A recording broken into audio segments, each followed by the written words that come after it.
под ольхой задремал. Есаул молоденький преклонил голову к доброму седлу.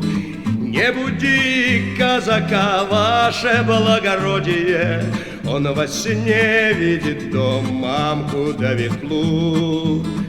Он во сне видит дон, да лампасы дедовы, да братьев баловней, оседлавших тын, да сестрицу свою, девку дюже вредную, от которой мальцом удирал в кусты, а на окне наличники гуляет бой, станишники, черные глаза в окошке дома гуляй да пой, казачий дом.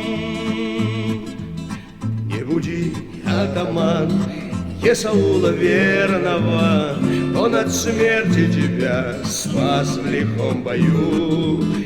Да еще сотню раз бережет, наверное. Не буди, атаман, ты судьбу свою.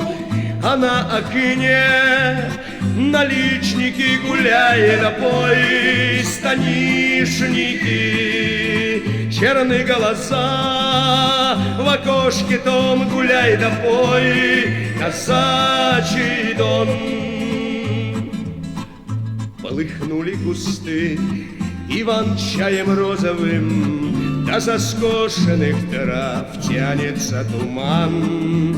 Задремал под ольхой Есаул на роздыхе, не буди своего друга, атаман. Задремал под ольхой Есаул на роздыхе, не буди своего друга, атаман. А на огне наличники гуляй да пой, станишники, черные глаза в окошке дома гуляй да пой, казачий дом. Черные глаза в окошке дома гуляй да пой, казачий